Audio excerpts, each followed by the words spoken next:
ओम शांति आजिर एही आध्यात्मिक चिंतन यात्रा को आपण मानकु स्वागत।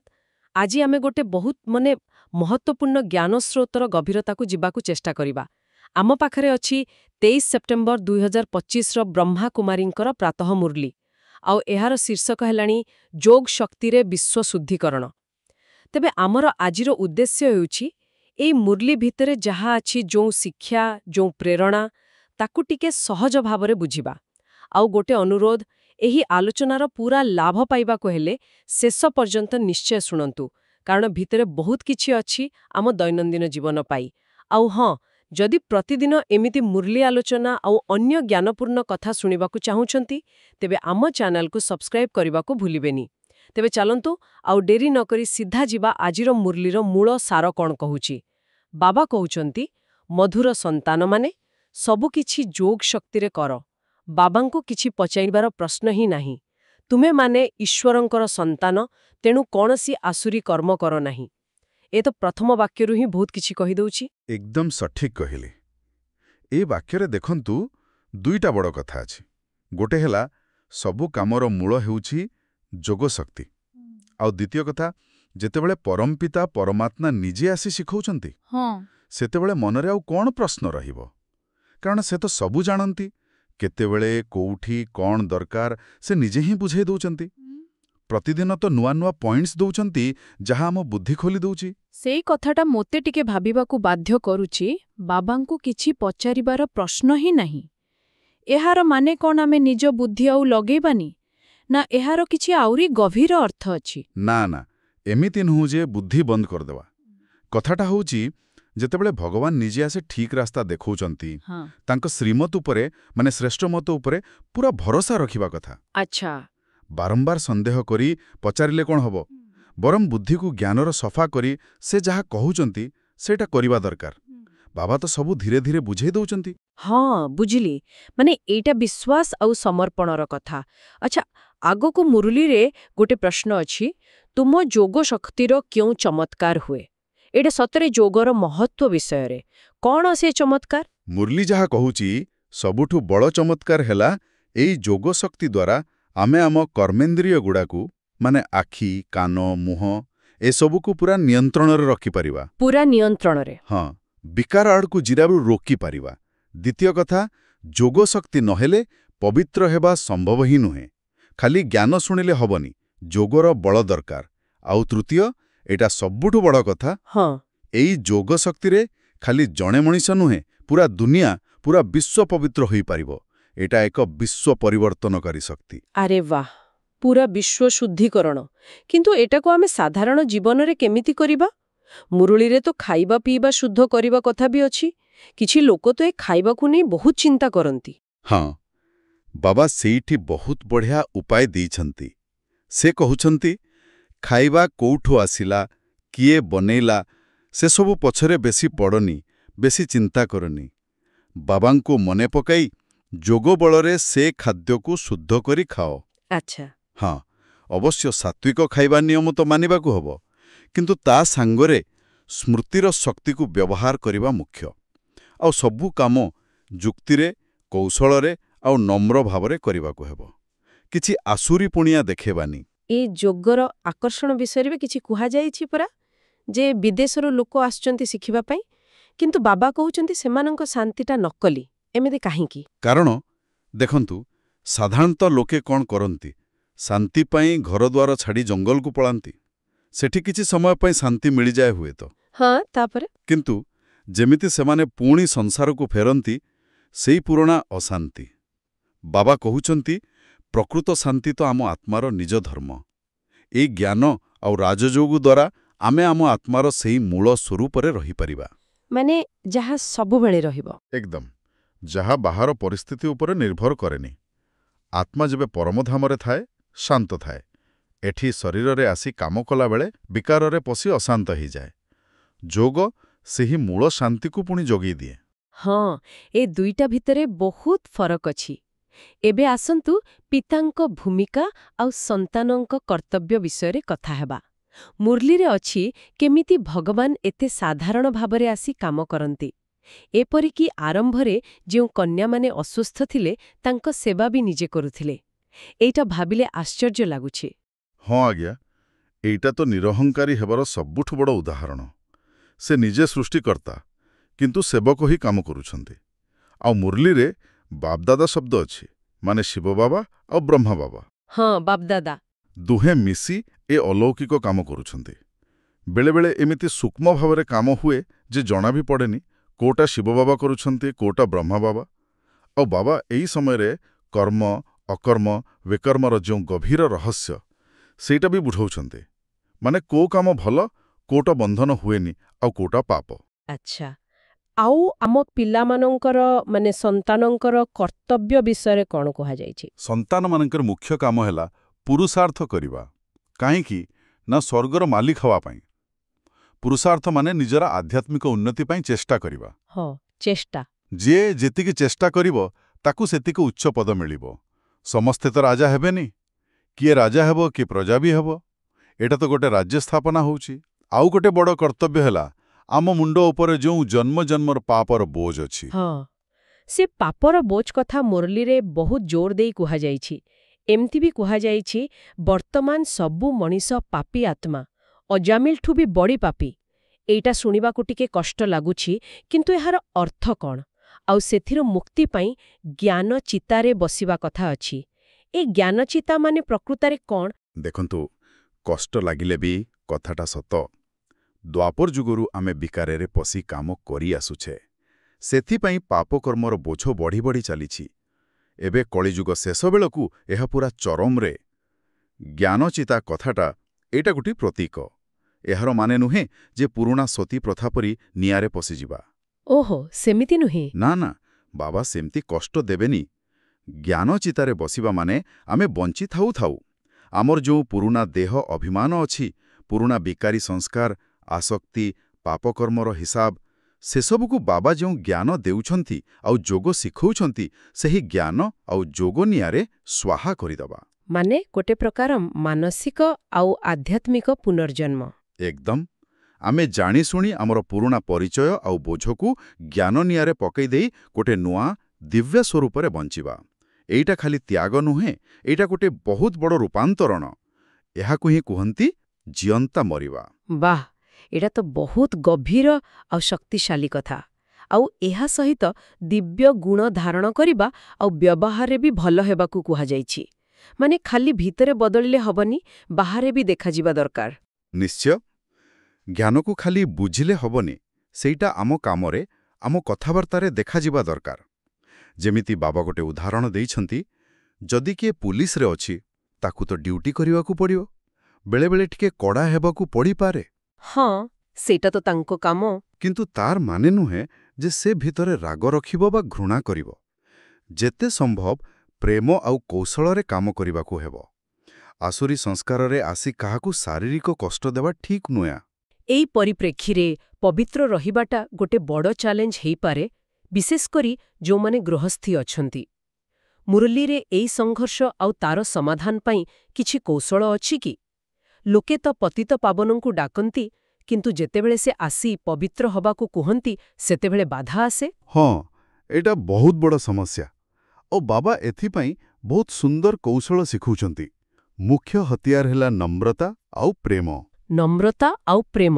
ହଁ, ଯଦି ଘରେ କିଏ, ମାନେ ସ୍ୱାମୀ ବା ସ୍ତ୍ରୀ, ଏ ପବିତ୍ର ଜୀବନକୁ ବିରୋଧ କରୁଛନ୍ତି, ତାଙ୍କ ସାଙ୍ଗରେ ଯୁକ୍ତି କରିବା କି ଝଗଡ଼ା କରିବା ବଦଳରେ ପ୍ରେମରେ ବୁଝେଇବାକୁ ହେବ। ଯେମିତି ସ୍ତ୍ରୀ ସ୍ୱାମୀଙ୍କୁ କହିପାରିବେ, ତମେ ମୋର ଈଶ୍ୱର ଭଳି, ମୋ ଗୁରୁ। ବାବା ତ ପତିତ ପାବନ, ସେ ଆମକୁ ପବିତ୍ର ହବାକୁ କହୁଛନ୍ତି। ତମେ ମୋତେ ଏଥିରେ ସାହାଯ୍ୟ କର, ବାଧା ଦିଅନି। ଆଉ ଯଦି ସେ ରାଗିଯାଆନ୍ତି? ଯଦି ସେ ରାଗିଯାଆନ୍ତି, ତାଙ୍କ ଉପରେ ପ୍ରେମର ଫୁଲ ବର୍ଷା କରିବାକୁ କୁହାଯାଇଛି। ମାନେ ନିଜେ ଶାନ୍ତ ରହିବା, ଭଲରେ ସମ୍ମାନ ଦେଇ କଥା କହିବା। କିନ୍ତୁ ମୁରଲୀରେ ଏଇଟା ବି ଅଛି ଯେ ଏ କାମ ବିକାରଟା ବହୁତ ଶକ୍ତିଶାଳୀ ବିଷ, ଗୋଟେ ନିଶା ଭଳି। ଏହାକୁ ଜିତିବା ସହଜ ନୁହେଁ ବରା। ତେବେ ଖାଲି କୌଶଳ କ'ଣ ଯଥେଷ୍ଟ? ଆଉ କ'ଣ ଦରକାର? ଆପଣ ଏକଦମ ଠିକ୍ କହିଲେ। ଖାଲି କୌଶଳରେ ହବନି। ତା ସାଙ୍ଗରେ ସବୁଠୁ ବେଶୀ ଦରକାର ହେଉଛି ଲଗାତାର ଯୋଗ ଶକ୍ତି। ବାବା ପୁରା ସଫା ସଫା କହିଛନ୍ତି, ଯୋଗ ବିନା ଇନ୍ଦ୍ରିୟକୁ ଜିତିବା ଅସମ୍ଭବ। ଅସମ୍ଭବ? ହଁ, ଯେତେ ଚେଷ୍ଟା କଲେ ବି ମନ ବାରମ୍ବାର ସେହି ବିକାର ଆଡ଼କୁ ଟାଣି ହେବ। କିନ୍ତୁ ଯେତେବେଳେ ଆମେ ଯୋଗ କରି ନିଜକୁ ଶକ୍ତିଶାଳୀ କରୁ, ଆତ୍ମାର ପାୱାର ବଢ଼େ, ସେତେବେଳେ ଇନ୍ଦ୍ରିୟକୁ କଣ୍ଟ୍ରୋଲ କରିବା ସହଜ ହୋଇଯାଏ। ଏହିଟା ହିଁ ତ ଯୋଗଶକ୍ତିର ପ୍ରକୃତ ଚମତ୍କାର, ଯାହା ଅସମ୍ଭବକୁ ସମ୍ଭବ କରେ। ହଁ, ଏବେ ପୁରା ସ୍ପଷ୍ଟ ହେଲା ଯେ ଜ୍ଞାନ ଆଉ ଯୋଗ ଦୁଇଟା ଯାକ ଯୋଡ଼ିତ। ଏବେ ଜ୍ଞାନର ଆଉ ଗୋଟେ ଗୁରୁତ୍ୱପୂର୍ଣ୍ଣ କଥା ସ୍ୱଦର୍ଶନ ଚକ୍ର, ଆଉ ଏଇଟା କେମିତି ସ୍ୱରାଜ୍ୟ ସାଙ୍ଗରେ ଯୋଡ଼ା, ସେ ବିଷୟରେ ଟିକେ କହିବେ କି ବାବା? କହୁଛନ୍ତି 5000 ବର୍ଷ ପରେ ହଜିଲା ପିଲା ପୁଣି ମିଳିଛନ୍ତି ସ୍ୱର୍ଗର ରାଜ୍ୟ ପାଇବା ପାଇଁ। ଏଇଟା ତ ବଡ଼ ଅଦ୍ଭୁତ କଥା। ନିଶ୍ଚୟ, ଏଇଟା କିଛି ସାଧାରଣ କଥା ନୁହେଁ। ଯିଏ ବି ଏଇ ଜ୍ଞାନର ମହତ୍ତ୍ୱ ବୁଝିବ, ଟିକିଏ ବି ଧାରଣା କରିବ, ସେ ନିଶ୍ଚୟ ସ୍ୱର୍ଗ ଯିବ। କାରଣ ନିଜେ ସ୍ୱର୍ଗର ମାଲିକ ଆସି ଏ ଜ୍ଞାନ ଦଉଛନ୍ତି। ସ୍ୱଦର୍ଶନ ଚକ୍ର କଥାଟା ଲୋକଙ୍କ ମନରେ ଭୁଲ ଧାରଣା ଅଛି।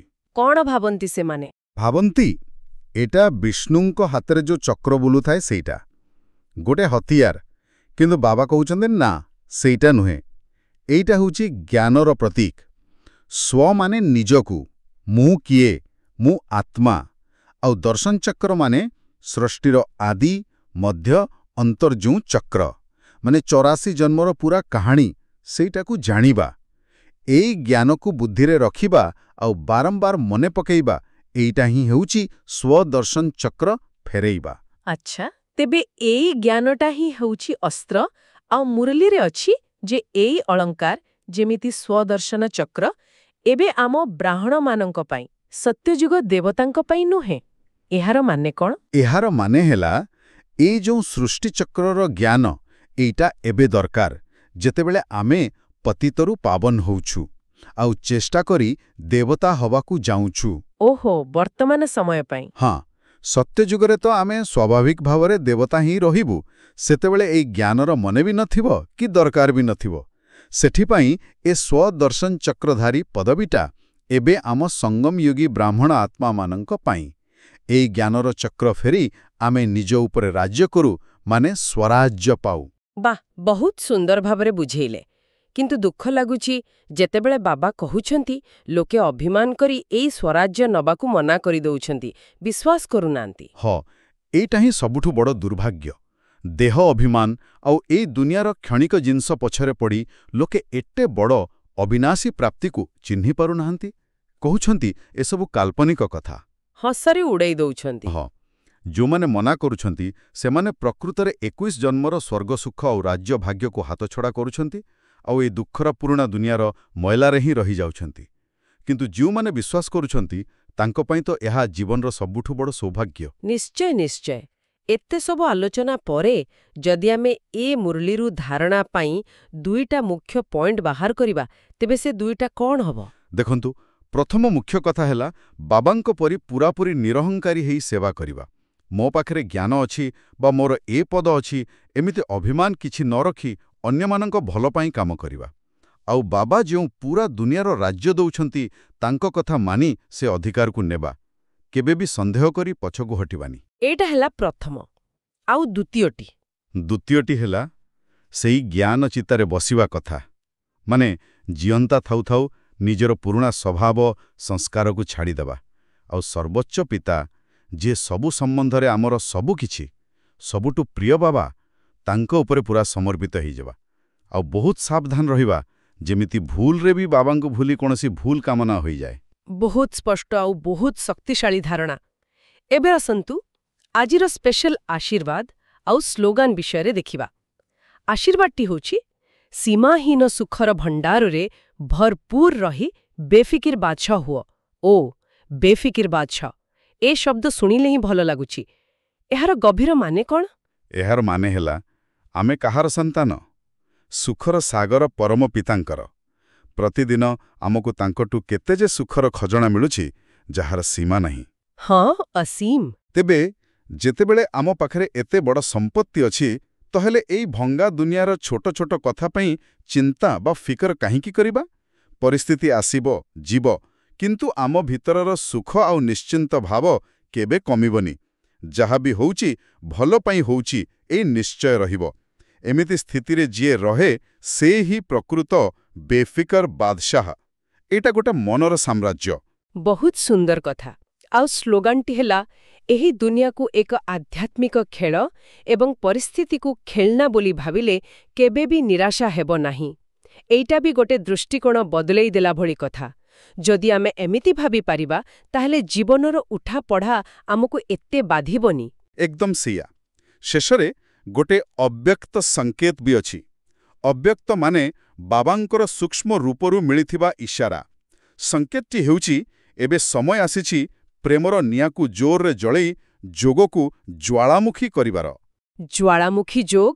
ଏଟା କ'ଣ କିଛି ନୂଆ ପ୍ରକାରର ଯୋଗ? ନା ନା, ନୂଆ ପ୍ରକାର ନୁହେଁ। ଏଇଟା ଯୋଗର ତୀବ୍ରତା ଆଉ ଶକ୍ତିକୁ କହୁଛି। ଯେମିତି ଜ୍ୱାଳାମୁଖୀରୁ ନିଆଁ ବାହାରି ସବୁ ବଦଳେଇ ଦିଏ, ସେମିତି ଆମ ଯୋଗ ଏତେ ପାୱାରଫୁଲ୍ ହବା ଦରକାର ଯେ ତାହା ନିଜର ଆଉ ଅନ୍ୟମାନଙ୍କର ଯେତେ ନେଗେଟିଭିଟି ଅଛି ତାକୁ ଜାଳି ଦେଇପାରିବ। ଆଚ୍ଛା। ସଂକେତରେ କୁହାଯାଇଛି ପାଣ୍ଡବମାନେ ମାନେ ଆମେ ଜ୍ଞାନୀ ଯୋଗୀ ବ୍ରାହ୍ମଣ ଆତ୍ମା ଯେତେ ଉନ୍ନତ ସ୍ଥିତିରେ ରହିବେ ସେତେ ଯାଦବମାନଙ୍କର ମାନେ ସାଧାରଣ ଦୁଃଖୀ ଅଶାନ୍ତ ଆତ୍ମା କଷ୍ଟ ଆଉ ବାଧାବିଘ୍ନ ଦୂର ହେବ। ଜ୍ୱାଳାମୁଖୀ ରୂପ ହେବା ମାନେ ଏକା ସାଙ୍ଗରେ ଲାଇଟ୍ ହାଉସ୍ ହେବା। ମାନେ ଜ୍ଞାନର ଆଲୁଅ ଦେବା। ହଁ, ଆଉ ମାଇଟ୍ ହାଉସ୍ ବି ହେବା ମାନେ ସମସ୍ତଙ୍କୁ ଶକ୍ତି ଆଉ ଶାନ୍ତିର ଭାଇବ୍ରେସନ୍ ଦେବା। ଏମିତି ସ୍ଥିତିରେ ରହି କାମ କରିବା। ବାଃ, ଏଟା ତ ଖାଲି ନିଜ ପାଇଁ ନୁହେଁ, ପୁରା ଦୁନିଆ ପାଇଁ ଗୋଟେ ବହୁତ ବଡ଼ ସେବା ଆଉ ଦାୟିତ୍ୱ। ତେବେ ଏହା ଥିଲା ଆଜିର ମୁରଲୀ ଯୋଗ ଶକ୍ତିରେ ବିଶ୍ୱ ଶୁଦ୍ଧିକରଣ ଉପରେ ଆମର ଏ ଗଭୀର ଆଲୋଚନା। ଆମେ ଯୋଗ ଶକ୍ତିର କେତେ ମହିମା, ପବିତ୍ରତାର ଗୁରୁତ୍ୱ ଆଉ ତା ପାଇଁ କ'ଣ କୌଶଳ ଦରକାର, ବାବାଙ୍କ ପାଖରେ କେମିତି ସମର୍ପିତ ହେବା, ସ୍ୱଦର୍ଶନ ଚକ୍ରର ଅସଲ ମାନେ କ'ଣ ଆଉ ବେଫିକର ବାଚ୍ଚା ଭଳି କେମିତି ରହିବା, ଏମିତି ବହୁତ କିଛି ମୂଲ୍ୟବାନ କଥା ଶିଖିଲେ। ନିଶ୍ଚିତ ଭାବରେ। ଆଜିର ମୁଖ୍ୟ ସନ୍ଦେଶ ହେଉଛି ସବୁ କଥାର ମୂଳ ହେଲା ବାବାଙ୍କ ସ୍ମୃତି ବା ଯୋଗ। ନିଜକୁ ଦେହ ନ ଭାବି ଆତ୍ମା ଭାବିବା, ବାବାଙ୍କୁ ମନେ ପକାଇବା, ତାଙ୍କଠୁ ଶକ୍ତି ନେବା ଆଉ ସେଇ ଶକ୍ତିରେ ନିଜକୁ ଆଉ ପୁରା ଦୁନିଆକୁ ବଦଳାଇବା ପାଇଁ ଲଗାତାର ଚେଷ୍ଟା କରିବା। ଆଉ ଏଇ ଯାତ୍ରାରେ ନମ୍ରତା, କୌଶଳ, ଅହଙ୍କାର ନ ରଖିବା ଆଉ ଦୃଢ଼ ବିଶ୍ୱାସ ଏସବୁ ଆମକୁ ବହୁତ ସାହାଯ୍ୟ କରିବ। ଶେଷରେ ସବୁ ଶ୍ରୋତାଙ୍କ ପାଇଁ ଗୋଟିଏ ଚିନ୍ତା କରିବା ଭଳି ପ୍ରଶ୍ନ ରହିଲା।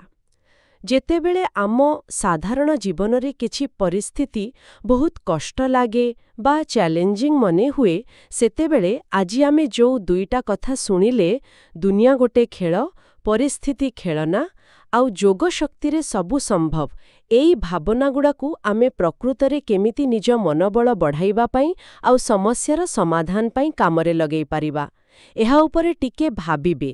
ଆପଣଙ୍କର ଏ ବିଷୟରେ କ'ଣ ମନେ ହେଲା ବା ଆପଣ କେମିତି ଏହାକୁ ନିଜ ଜୀବନରେ ଲଗାନ୍ତି, ଆମକୁ କମେଣ୍ଟ ବକ୍ସରେ ଲେଖିପାରିବେ। ଆଉ ଯଦି କିଛି ଲେଖିବାକୁ ମନ ନାହିଁ, ଖାଲି ଓମ୍ ଶାନ୍ତି ଲେଖିଦେଲେ ବି ଆମେ ଜାଣିବୁ ଆପଣ ଆମ ସହିତ ଅଛନ୍ତି। ଏବଂ ହଁ, ଏତେ ସୁନ୍ଦର ଜ୍ଞାନ ଯାହା ଜୀବନ ବଦଳେଇ ଦେଇପାରେ ତାକୁ ଖାଲି ନିଜ ପାଖରେ ରଖନ୍ତୁ ନାହିଁ। ନିଜ ସାଙ୍ଗସାଥୀ, ପରିବାର ଲୋକ ସମସ୍ତଙ୍କ ସହିତ ନିଶ୍ଚୟ ସେୟାର କରନ୍ତୁ। ଜ୍ଞାନ ବାଣ୍ଟିଲେ ତ ବଢ଼େ। ଆଉ ଏହାଦ୍ୱାରା ଚାରିଆଡ଼େ ଶାନ୍ତି ଆଉ ଖୁସିର ମାହୋଲ ତିଆରି ହେବ। ସମସ୍ତଙ୍କୁ ବାବାଙ୍କର ଭଲ ପାଇବା ଆଉ ଆଶୀର୍ବାଦ ମିଳିବ। ପୁଣି ଏକ ନୂଆ ଜ୍ଞାନ, ମୁରଲୀର ଗଭୀର ଚିନ୍ତନ ସହିତ ଖୁବ୍ ଶୀଘ୍ର ଆପଣଙ୍କ ସହ ଭେଟିବା। ସେ ପର୍ଯ୍ୟନ୍ତ ବିଦାୟ ନେଉଛୁ। ଓମ୍ ଶାନ୍ତି। ଆପଣ ଶୁଣୁଛନ୍ତି ରେଡିଓ ତୋଷାଳୀ, ଆମ ମାଟିର ସ୍ୱର।